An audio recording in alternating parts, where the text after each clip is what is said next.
Raríssimas, raríssimos e raríssimas, bom dia, René de Paula Júnior falando aqui no Radinho de Pilha, 28 de julho de 2026, ao som novamente dos sons praianos, costeiros, naturais desse meu breve período de férias. Eu acho que eles ficaram bastante agradáveis, espero que vocês concordem.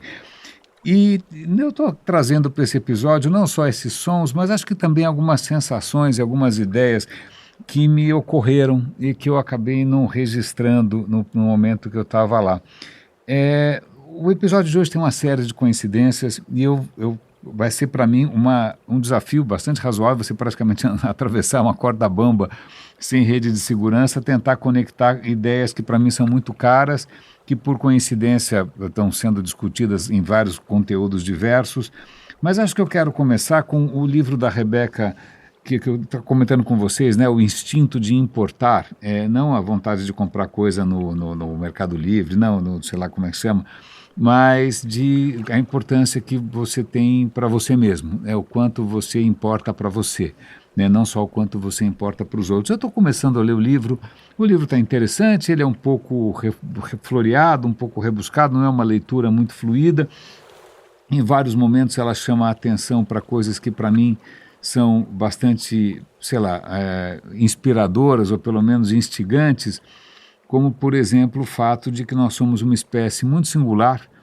porque quando nós nascemos, nós somos completamente inúteis. Né? Se você pega um chimpanzé, primata como nós, certo? Um primo distante nosso, ou sei lá, 6 milhões de anos a gente tomou rumos diferentes. A família foi para um lado, a família foi para o outro, pois bem, a nossa família acabou fazendo filhotes que são bem diferentes de um filhote de chimpanzé, porque um filhote de chimpanzé, logo ele nasce, ele já vai correndo para o peito da mãe, né? Ele já se agarra ali. Agora um bebê humano é um fiasco, o cérebro dele é uma fração do que ele ainda vai ser. Em pouco tempo o cérebro vai dobrar de tamanho, ele não consegue andar, ele não consegue fazer absolutamente nada, ele na verdade vai depender de cuidados por um tempo muito prolongado, muito mais prolongado que em qualquer outra espécie. Por que isso? Porque, na verdade, para ter esse cérebro gigante que a gente tem, a gente tinha que fazer algum jeito de passar pela pelvis da mamãe. Não dá para passar com essa cabeça gigante, com o nosso cérebro pronto pela pelvis da mamãe, senão morre todo mundo de parto, acabou a espécie. Então a gente deu um jeito, nasce com meio incompletinho, depois a gente acaba criando estruturas ali, né, o amor parental, a família, outras instituições, para justamente a gente garantir que aquela criatura floresça da maneira correta. Eu achei isso bacana, porque isso ajuda a entender, inclusive, porque a gente tem essas relações de carinho e de interdependência, de colaboração, de amor, de afeto, porque é o que a gente precisa disso para que uma criança floresça e desenvolva todo o seu potencial, certo? Mas acho que a gente vai falar daqui a pouquinho a respeito de outras coisas que acho que também fazem com que a gente alcance um potencial que a gente jamais poderia imaginar. Eu vou falar de cidades, e cidades é um tema que para mim é muito caro, por assim dizer, porque eu sou urbano até não mais poder. Eu nasci, quando eu nasci, meus pais moravam na Nestor Pestana, mudaram para São Luís, eu cresci em volta da Praça da República, eu nasci e cresci no centro de São Paulo. Então eu tenho essa pequena distorção, eu não sou uma figura que nasceu em contato direto com a natureza, eu cresci num mundo essencialmente humano. Tanto que a natureza, para mim, daqui a pouquinho eu vou começar a falar coisas sobre a natureza aqui, que parece que é um alienígena falando que está vendo a natureza pela primeira vez, mas sobre inúmeros pontos de vista é o que está acontecendo. Eu fui ver o mar pela primeira vez, eu já tinha 7, 8 anos. Eu fui ver uma vaca pela primeira vez, eu não tinha, sei lá, um rato, já tinha um sapo, acho que eu tinha uns 18 anos quando eu vi o primeiro sapo. Então, a natureza, para mim, tem essa frescura, ela tem esse deslumbramento, justamente porque, para mim, não foi uma coisa natural. Eu não cresci cercado achando que tudo era daquele jeito, não é? Vamos voltar agora para uma impressão muito interessante, porque eu estava ali, né, justamente lendo, na frente de uma paisagem magnífica, natural, maravilhosa, sempre em movimento. A gente comentou ontem que quando você está num ambiente desses, tudo flui, não só porque é mar, mas é porque está tudo em movimento perpétuo, está tudo em transformação, não é?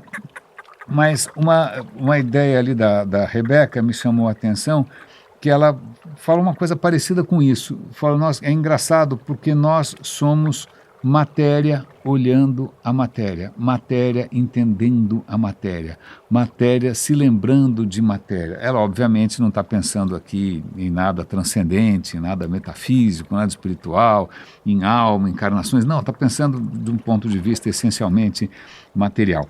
Né? Veja, a vida surgiu do que está à nossa volta. Né? Se eu estou ali na praia, eu sou feito do mesmo carbono que eu estou respirando, do mesmo nitrogênio que eu estou respirando, do mesmo oxigênio que eu estou. São essas moléculas que fazem eu ser quem eu sou. Eu sou uma outra maneira de organizar essas moléculas, que, como é que de gás elas foram virar alguma coisa, porque tem planta descobriu um jeito de pegar vento, né, com a ajuda do sol, costurar o vento e fazer do vento coisas, fazer moléculas, fazer células, fazer órgãos, né? Mas é vento e luz, né? Vento é algumas coisas que se encontram eventualmente na Terra. Então veja, eu estou ali, eu sou feito exatamente das coisas que estão à minha volta, eu só sou um arranjo temporário, né? Muito em breve eu devolvo tudo para a natureza e eles vão fazer alguma coisa mais divertida do que ser o Renezinho, né? E se eu olhar à minha volta, todas as formas de vida estão usando o mesmo vocabulário. Todas as formas de vida usam 20 ou 21 tipos de aminoácido. É como se fosse um alfabeto. Pode ser o passarinho, pode ser o caranguejo, pode ser a lesma, pode ser o peixe, pode ser eu. Né? É tudo feito com as mesmas letras, que, aliás, tudo isso é controlado por 4 letrinhas minúsculas do DNA, e todas as criaturas usam o mesmo DNA. E como é que a gente não percebe essa comunhão, como é que a gente esquece que não tem uma fronteira tão clara assim entre você e o resto, né? Não tem, de novo a matéria olhando a matéria. Até pensando por outro ponto de vista, se eu estava ali com a minha câmera, né? Veja, minha câmera tirando fotos da praia. A praia está coberta de areia. A areia é feita de sílica. O vidro da lente é feito de sílica, que também é feito de areia. O chip da câmera, o sensor, é também feito de sílica. Né? E isso vai ser salvo e depois vai passar por celulares de todo mundo que estiver me seguindo no Instagram, que também estão rodando à base de areia, de sílica. Sei lá, para mim, pelo menos, perceber essas conexões, perceber o quanto essas coisas todas estão conectadas é especialmente interessante, sobretudo porque, né, a gente percebe que há alguns bilhões de anos atrás a matéria começou acho que de uma maneira inevitável, né, dadas as condições ali, tinha um pouco de energia, tinha tais e tais substâncias, a matéria começou a se organizar. Ela começou a dar um nó na entropia, dar uma banana para a entropia e descobrir um jeito de se perpetuar no tempo, né, de durar no tempo. Então, quando eu vejo uma lesminha ali esquisitíssima em cima da pedra, acho que era um crustáceo, eu não sei que espécie, sei lá qual é o gênero, mas aquela era uma criatura de 500 milhões de anos. Não estou dizendo que aquela criatura dura 500 milhões de anos, ela deve durar um mês, não sei. Né? Mas veja, é uma linha contínua que começou há 500 milhões de anos. Né? Você é também uma linha contínua que se diferenciou dos nossos amigos um pouco mais peludos há uns 6 milhões de anos. Então essas continuidades para mim são muito mais interessantes do que qualquer outra história. E eu vou pegar aqui, acho que até falando em história, e por que de repente outras histórias são mais interessantes, histórias que envolvem, sei lá, um arquiteto do universo, ou seja, o que for. Tem 2 depoimentos do Yuval Harari que eu vou compartilhar com vocês. São 2 shorts no YouTube, 2 vídeos curtinhos, são trechos de um painel que ele participou, em que ele fala uma coisa que é muito interessante, que somos criaturas inteligentíssimas, mas inteligentíssimas não quer dizer sabedoria. Né? Se você pega uma pessoa muito inteligente e fornece informações ruins, ela vai tomar decisões ruins, né? Se fornece histórias que realmente não representam a realidade, ou histórias que distorcem a realidade, ela vai tomar decisões ruins. E hoje a gente está, infelizmente, afundando, naufragando em informações ruins sendo geradas de maneira industrial, ou mais do que industrial, né, numa escala que não tem precedentes na história humana. A gente está sendo mal informado o tempo todo. E aí tem uma questão interessante que chama, tem um pouco a ver até com o nosso projeto aqui. Ele fala o seguinte: se eu quiser fazer, sei lá, uma história realmente verdadeira, relevante e tal, ele citou, por exemplo, se eu quiser falar sobre o Império Romano. Se eu quiser falar alguma coisa de novo, eu vou ter que, eu vou estudar, eu vou ter que pesquisar, eu vou ter que eventualmente viajar, eu vou ter que eventualmente cavar, eu vou ter que eventualmente aprender latim, aprender grego, eu vou ter que, né, mergulhar, e isso vai demorar um tempo miserável, né, até você conseguir produzir alguma coisa que, realmente faça justiça àquilo que você está tentando divulgar. Certo? Então, verdade dá trabalho, verdade custa. Agora, mentira, não. Eu posso inventar as histórias mais mirabolantes que possam envolver alienígenas, civilizações perdidas, não é? O que eu quiser, eu posso inventar o que eu quiser. E isso é barato, né? Isso que está acontecendo hoje em dia. Então, a gente está vivendo hoje num meio ambiente muito peculiar, que é esse meio ambiente digital. Mesmo lá na praia, muitas pessoas, ao invés de olhar em volta, elas estavam simplesmente com a cara na tela, fazendo selfie, né? Aliás, teve um episódio, como reconhecer famílias brasileiras no exterior. A primeira é que todo mundo grita, as crianças gritam, as mães gritam, você nem precisa saber a língua, você só vê alguém gritando, muito provavelmente uma família brasileira. A segunda questão é que você vai provavelmente ter essa necessidade de contar para todo mundo o que você está fazendo. Então você vai ter figuras andando pela praia, né, fazendo uma live ou fazendo uma videochamada mostrando como é maravilhoso o lugar onde ele está. Percebi isso várias vezes. Ou então você vai ter, sobretudo mulheres, infelizmente, não estou sendo sexista aqui, é só uma observação, né, fazendo caras e bocas e poses. Eu me lembro ali de uma situação bastante constrangedora em que uma mãe sexy estava ali praticamente dirigindo a filhota para tirar as fotos sensuais. Não, olha, me tira daqui, agora pega dali, agora com esse ângulo, e a mãe fazendo caras e bocas, né, para mostrar provavelmente todos o silicone, o investimento em implantes diversos. Tal. Então é uma boa maneira de você reconhecer. Mas você percebe que muita gente está ali, ao invés de novo, está comungando, né, com a natureza, uma natureza que está em transformação contínua. A pessoa está vivendo nesse mundo imaginário, num mundo completamente fantasioso, conectada com gente que não está ali, né? Isso é um fenômeno bastante peculiar. E tem uma dinâmica nisso, né? Quer dizer, se você quiser tornar, por exemplo, o Radinho não é um projeto sustentável, ele não para em pé, né? Aliás, como qualquer projeto meu, ele não é monetizado. O Radinho excepcionalmente, ele tem a possibilidade de alguém se tornar um super raríssimo, e tem sempre o link aí para o coffee.com, acho que atualmente são 11 ou 12 que contribuem regularmente com o Radinho, mas ajuda a pagar, sei lá, a conta da Adobe. Mas eu tenho a conta do hosting, do SoundCloud, do isso, daquilo. Eu literalmente pago para produzir, porque se eu fosse fazer um projeto sustentável, que conseguisse atrair público em massa, que conseguisse atrair investidores, anunciantes, eu provavelmente teria que seguir outras regras, e eu, por uma questão de princípio, mesmo que isso me custe, mesmo que isso tenha um preço não só financeiro, mas um preço inclusive social, eu prefiro fazer do meu jeito, e isso tem consequências, e o que acontece é que realmente é difícil. Plim, plim, mil perdões, acabo de fazer um pequeno corte aqui, para eliminar uma tentativa de limpar a garganta. Pois bem, mas é difícil nesse ecossistema, nessa maneira como essa seleção natural do digital funciona, você ter um projeto que seja verdadeiro e autêntico, porque simplesmente dá mais trabalho, tem mais custo, a audiência é um pouco menor, porque na verdade, e aí voltando para o Yuval Harari, a gente gosta de coisas simples, né? Se a gente quiser ser justo com a realidade é complexa, nem tudo, não tem uma teoria limpinha para tudo. Às vezes, se você quiser contar uma história, a história não necessariamente tem um final feliz, não necessariamente tem mocinhos e bandidos.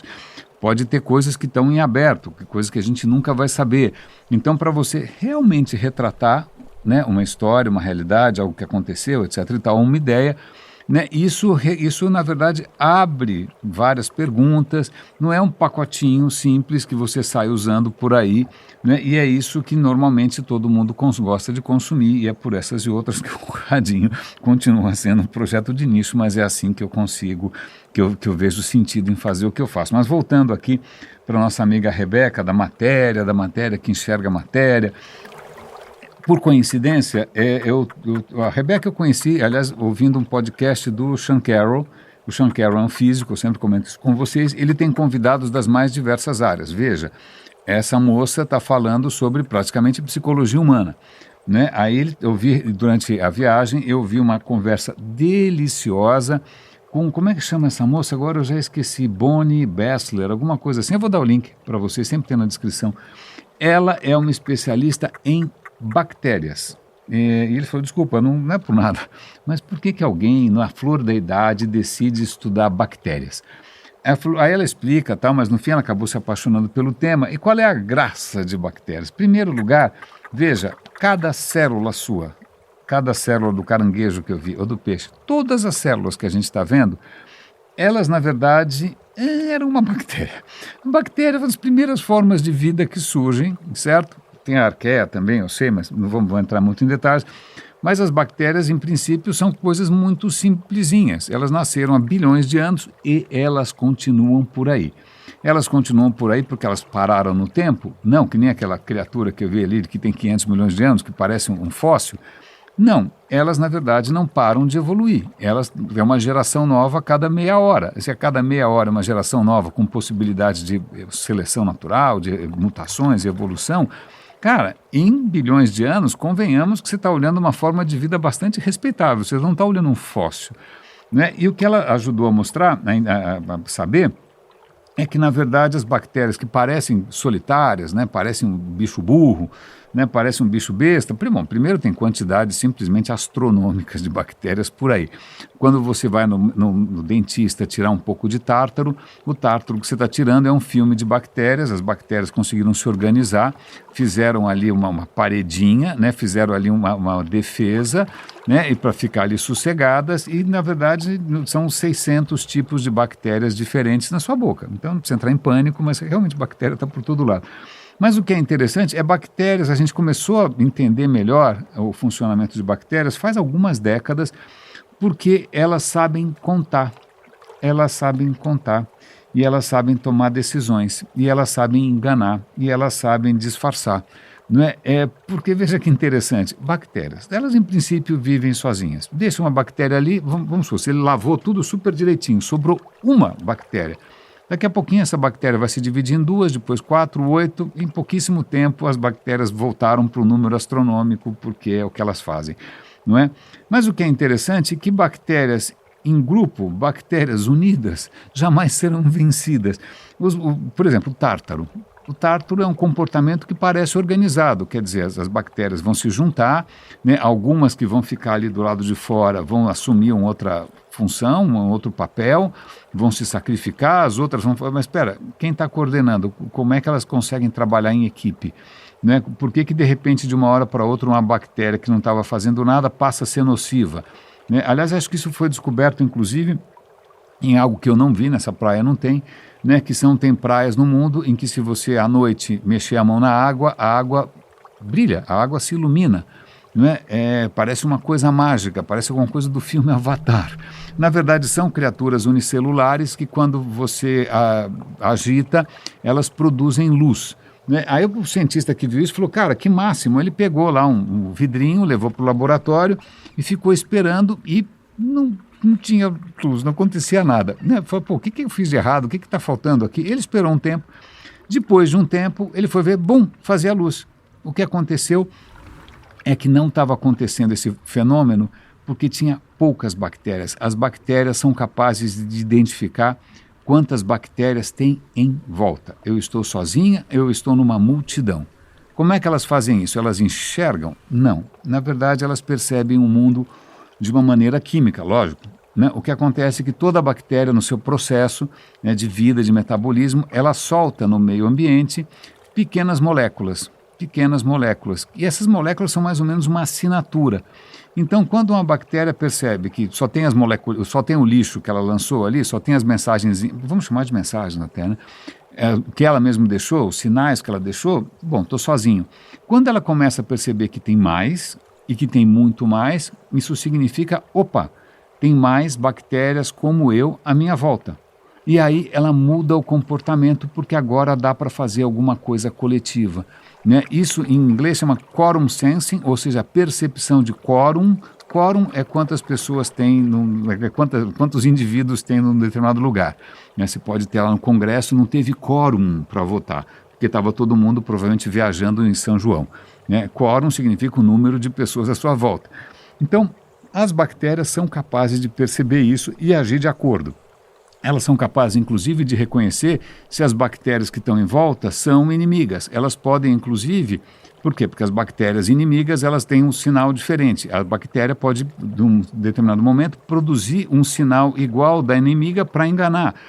É muito interessante. Aí tem os vírus que atacam as bactérias. É realmente fácil. E vale lembrar que, há alguns bilhões de anos... Plim, plim, acabo de fazer um pequeno corte porque o alarme acabou de tocar me avisando que eu tenho que tomar uma pequena medicação. Eu fiz há pouco tempo uma cirurgia de retina, mas vamos lá.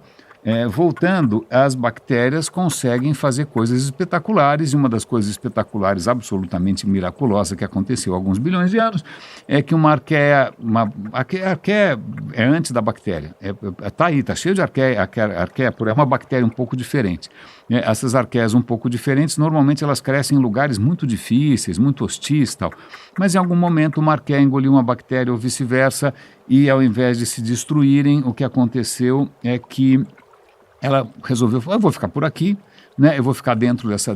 Gostei, o anfitrião é muito generoso, eu vou abrir mão de tudo, eu vou ficar por aqui, vou me especializar, eu vou produzir mais energia para o meu anfitrião. Então, você tinha antes uma bactéria que não tinha, sei lá, tinha limitações de energia, ela passa a ter dentro dela um hóspede, né? Um hóspede que são o quê? As suas mitocôndrias. As mitocôndrias dentro das suas células, elas são hospedeiras, elas têm um DNA próprio. Isso foi uma junção, um cruzamento, não é nem um cruzamento, né? Porque os dois se somaram e viraram uma coisa diferente.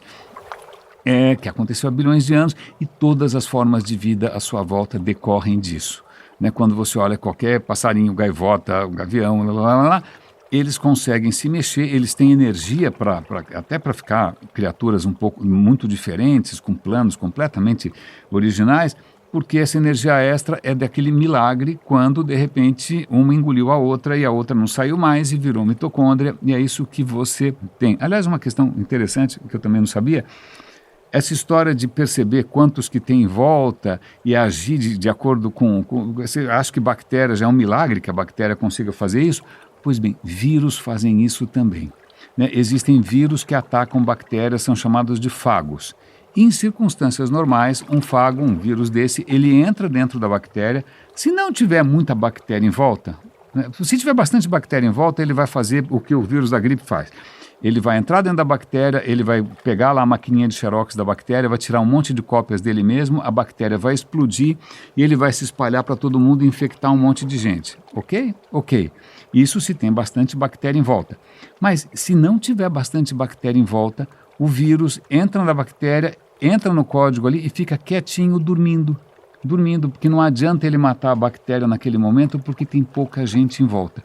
Ou seja, mesmo o vírus é capaz de ter ações de acordo, quase que um processo decisório, ações relativamente complexas em cima de, basicamente, química. E agora vamos ver se eu consigo dar um salto no vácuo aqui, um pouco interessante. Eu estou falando de células, certo? Você pega uma célula só no microscópio, está lá uma celulinha, certo? Que bonitinha. Aí você fala, que legal, que bom que vocês se encontraram, a arqueia com a bactéria, tem a mitocôndria, que ótimo, tem um núcleo, muito bom e tal. Então vamos pegar uma célula sua, e vamos pegar um camundongo, né, que também é feito de células. Você é muito maior que um camundongo, certo? Ok. A célula do camundongo é maior, menor ou igual à sua, de tamanho? Bom, a intuição diz que, perdão, limpando um pouco a garganta aqui. A intuição diz se o animal é muito pequenininho, se é um beija-flor, por exemplo, né, a célula dele vai ser muito menor, certo? Não. Na verdade, as células, se você pegar um camundongo e pegar um elefante ou pegar uma baleia, a célula é basicamente do mesmo tamanho. O que acontece é que a baleia tem muito mais células que um camundongo. Uau, que interessante, mas por que você não tem uma célula gigante? Cara, porque, desculpa, não é assim, a gravidade ia começar a fazer diferença, a viscosidade do líquido, calma. Então o que você tem são mais células juntas, ok? Ok.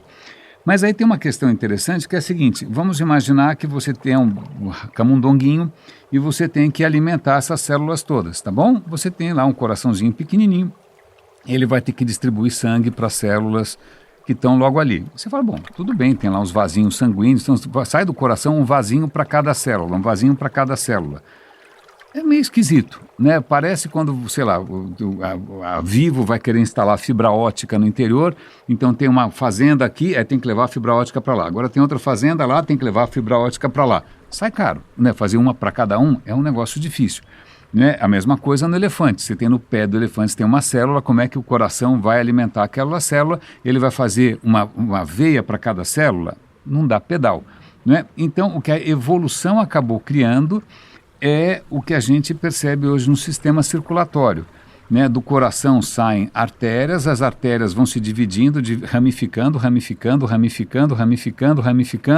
e aí elas vão se espalhando e para até chegar na ponta. Né? Na ponta, ela vai chegar uma artéria muito fininha, muito fininha, não dá para ser mais fina do que isso, porque senão o sangue não passa, você tem a mecânica dos fluidos ali, você tem a física atrapalhando, né? Então tem um limitezinho mínimo dessa finura, não é? Mas, veja, você tem que construir ali praticamente um brócoli, né? Pensa numa árvore, numa couve-flor, né? que vai distribuir isso pelo corpo todo. É praticamente um fractal. É a natureza naturalmente para justamente conseguir alimentar esse número gigantesco de células por tudo quanto é lado, ela acaba utilizando uma estrutura otimizada, levando em conta a viscosidade do sangue, a temperatura, etc. e tal, para alimentar cada célula na ponta. Certo? Certo. Isso funciona em, sei lá, todos os vertebrados possíveis e imagináveis, mamíferos. Eu devo estar cometendo aqui algum pequeno deslize, eu não sou biólogo. Mas veja, a natureza usa um sistema que é muito interessante para poder o quê? À medida que a criatura cresce, ou que ela se desenvolve, ou que as espécies vão aumentando de tamanho, você tem que dar conta dessa escala. Escala. E é muito interessante a palavra escala, porque acho que um dos primeiros livros que eu recomendei num projeto, que eu não sei se eu já comentei inúmeras vezes aqui, mas é sempre bom comentar, que chama Leia Vale a Pena, leiavaleapena.com, onde eu dou dicas de leitura. Acho que um dos primeiros que eu recomendei foi um livro de um cara que de ontem ouviu esse cara citado em 2, 3 lugares diferentes, que é o Jeffrey West. Ele escreveu um livro chamado Escala. Escala, na verdade, é um estudo de como as coisas elas se organizam à medida que elas crescem. Isso pode ser uma criatura, pode ser uma empresa, pode ser uma cidade, porque as coisas não são tão claras assim. O que ele percebeu? Se você tem uma cidade que 50 mil pessoas, né, e de repente você pega uma cidade que tem 5 milhões de pessoas, tá? 100 vezes maior. Algumas coisas, à medida que você tem uma cidade, algumas coisas você não precisa fazer 100 vezes mais. Não tem 100 vezes mais rua, não tem 100 vezes mais posto de gasolina, não tem 100 vezes... Algumas coisas você consegue otimizar. Porque não é que você tem que fazer lá um cano para cada casa. Não, você faz uma adutora, no final ela ramifica. Você tem uma estrada que várias pessoas podem usar. Você tem um banheiro público que várias pessoas podem usar. Então tem o que a gente chama normalmente de ganhos de escala. Uma cidade, sob vários pontos de vista, ela acaba sendo mais eficiente do que pessoas espalhadas. Não é? Ela é mais eficiente. Só que várias coisas malucas acontecem quando a escala começa a crescer numa cidade. Então, por exemplo, uma cidade que tem 100 vezes mais habitantes, ela vai ter algumas coisas crescem mais. Em primeiro lugar, por exemplo, o número de patentes, número de inovações, o número de carreiras diferentes, o número de restaurantes, de cozinhas diferentes, isso cresce mais do que 100 vezes. Isso cresce mais, cresce exponencialmente. Então, à medida que as coisas mudam de tamanho, algumas coisas, sei lá, você vai fazer uma receita para uma pessoa, uma para 10 pessoas, é 10 vezes mais farinha, é 10 vezes mais açúcar. Isso é linear, isso quer dizer que é linear. Você vai fazer uma receita de bolo para 1 quilo, para 100 quilos, é linear a receita. Você vai usar 100 vezes mais chocolate, não tem o que fazer.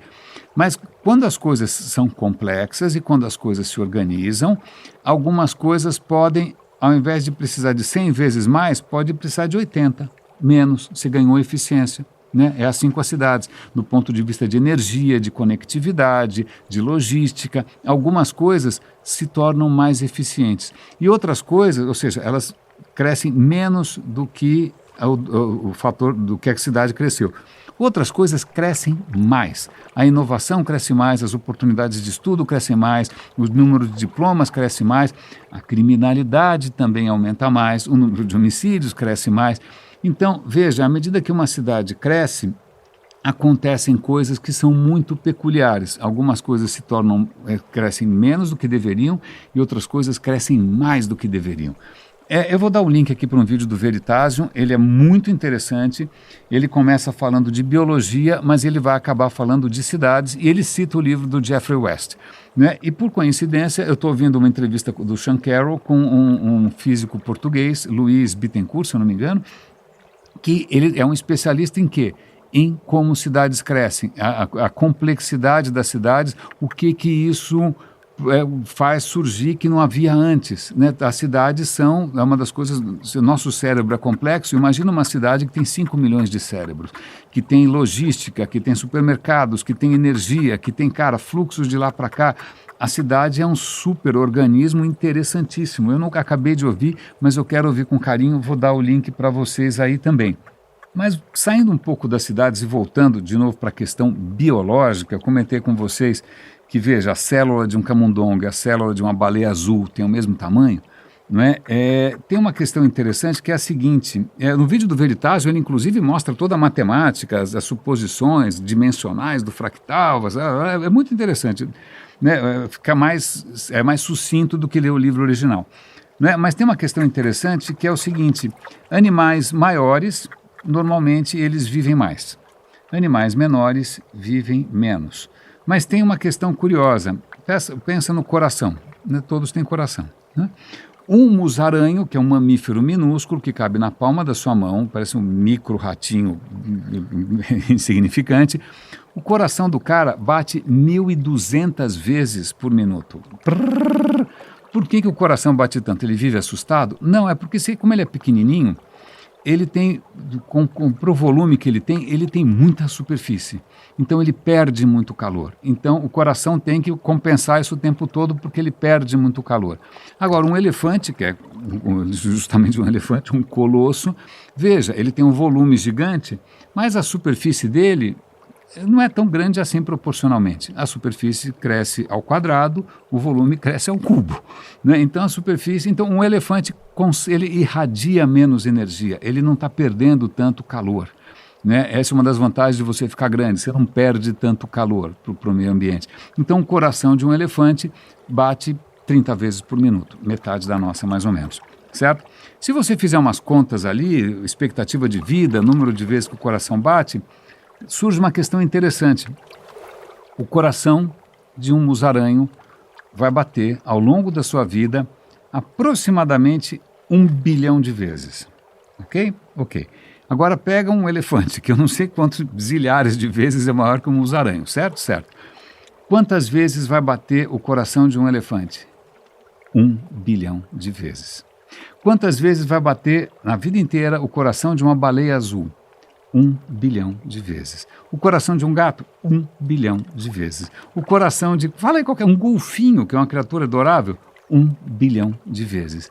Nos mamíferos, isso parece ser uma constante, com uma exceção, os humanos. Se você pegar a nossa expectativa de vida e multiplicar pelo nosso batimento médio, a gente vamos ter aí 3 ou 4 bilhões de batidas de coração. Por quê? Porque o Criador, imagem e semelhança? Não. Na verdade, ao longo da história humana, a nossa expectativa de vida era muito mais baixa. Então, nós, como todos os outros mamíferos, o coração batia 1 bilhão de vezes e você morria na sequência. Não que você ia morrer de coração, mas é isso, ao longo da sua vida o coração ia bater 1 bilhão de vezes. Acontece que graças a coisas como ciência, como medicina, como higiene, como saúde pública, como vacinas, né, como tratamento de água, acontece que faz desde o século XVIII, 1700 e pouco, a expectativa de vida começa a crescer, e hoje, graças ao quê? A colaboração, não ao misticismo, à astrologia, à fé, nada disso. Não é um milagre divino, é uma criação essencialmente humana. Né? Nosso coração vai bater de 3 a 4 bilhões de vezes.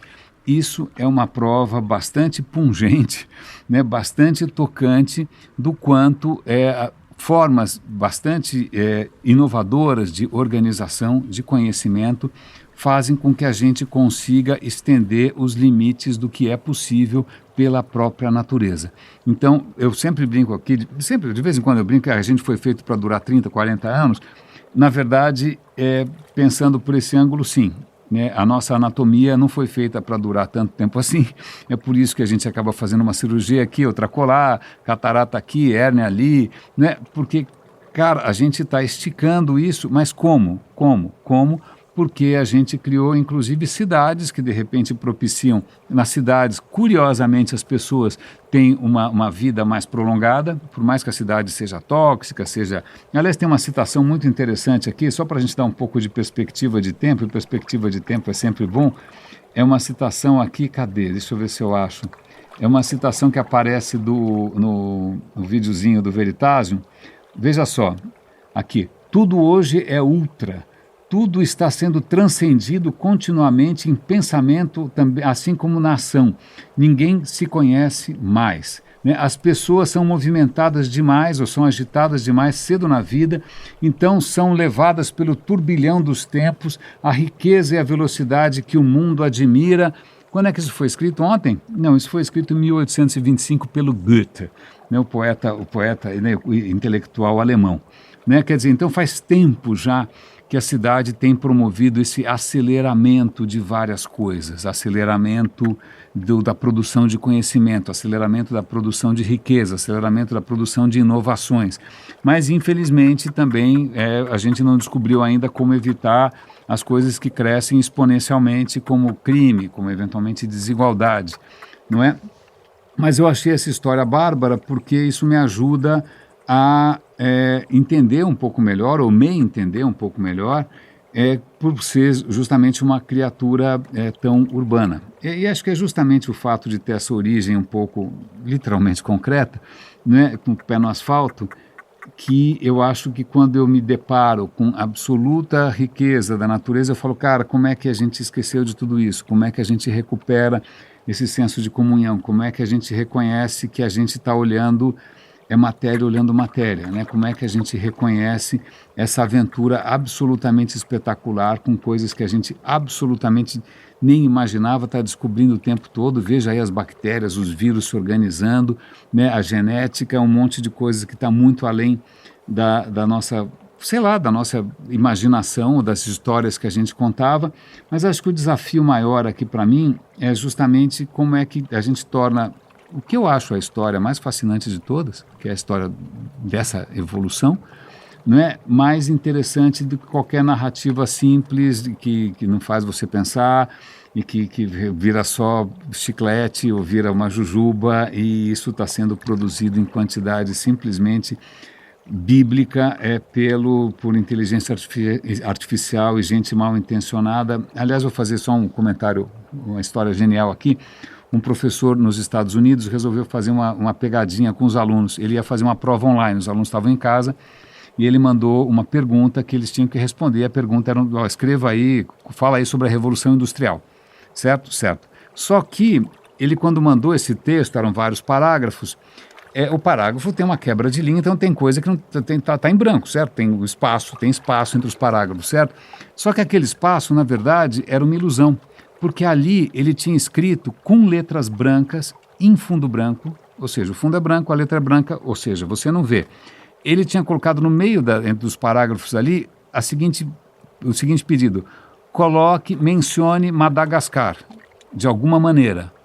Que não faz sentido nenhum, porque afinal, o que tem a ver Madagascar com a Revolução Industrial? Não é?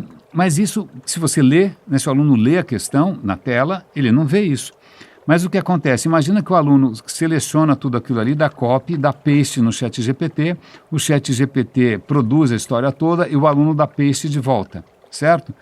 Então, o que acontece é que quem deu copy e paste jogou para o ChatGPT a ordem de falar de Madagascar. Que foi como um vírus, o cara introduziu um vírus na pergunta. Adivinha quantos alunos fizeram isso? Eram 35 alunos, 32 caíram na pegadinha, ou seja, deram como resposta um texto que sem mais nem menos aparecia Madagascar. O cara reprovou, imagina, 90% fez isso. E o professor está mais espantado, não é nem eles terem usado o ChatGPT, é eles não terem se dado ao trabalho de ler a resposta. Então, veja, a gente está tendo aqui mudanças no ecossistema, mudanças ambientais, em que a nossa capacidade de raciocinar, de lembrar, de saber, está sendo delegada para alguma coisa que, infelizmente, está na mão de poucas pessoas que não têm o seu bem, né, como um interesse natural. Eu gostei dessa história, acho que é uma boa maneira da gente encerrar. Raríssimas, raríssimos e raríssimes, cuidem-se, por favor. Um grande abraço e até amanhã.